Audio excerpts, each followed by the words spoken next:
بسم اللہ الرحمن الرحیم۔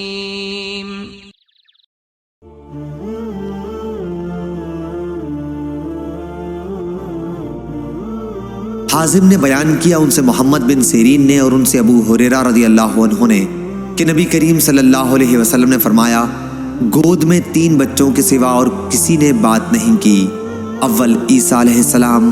دوسرے کا واقعہ یہ ہے کہ بنی اسرائیل میں ایک بزرگ تھے، نام جریج تھا۔ وہ نماز پڑھ رہے تھے کہ ان کی ماں نے انہیں پکارا۔ انہوں نے اپنے دل میں کہا کہ میں والدہ کا جواب دوں یا نماز پڑھتا رہوں۔ اس پر ان کی والدہ نے غصہ ہو کر بد دعا کی، اے اللہ، اس وقت تک اسے موت نہ آئے جب تک کہ یہ زانیہ عورتوں کا منہ نہ دیکھ لے۔ جریج اپنے عبادت خانے میں رہا کرتے تھے۔ ایک مرتبہ ان کے سامنے ایک فاحشہ عورت آئی اور ان سے بدکاری چاہی، لیکن انہوں نے اس کی خواہش پوری کرنے سے انکار کیا۔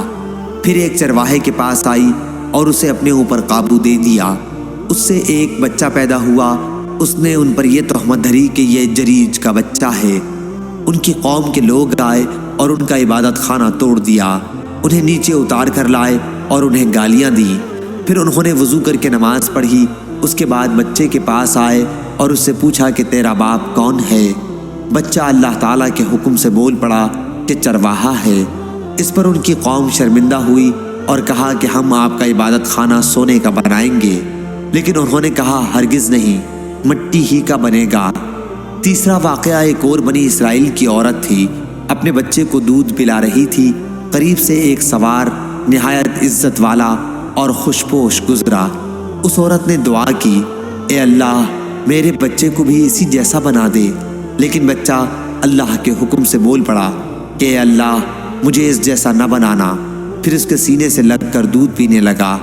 ابو ہریرہ رضی اللہ عنہ نے بیان کیا کہ جیسے میں اس وقت بھی دیکھ رہا ہوں کہ نبی کریم صلی اللہ علیہ وسلم اپنی انگلی چوس رہے ہیں بچے کے دودھ پینے لگنے کی کیفیت بتلاتے وقت۔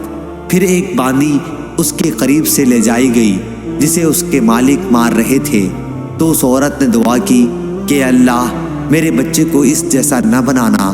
بچے نے پھر اس کا پستان چھوڑ دیا اور کہا کہ اے اللہ، مجھے اسی جیسا بنا دے۔ اس عورت نے پوچھا ایسا تو کیوں کہہ رہا ہے؟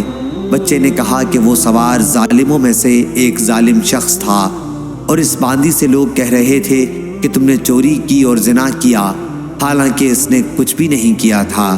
صحیح بخاری حدیث نمبر 3436۔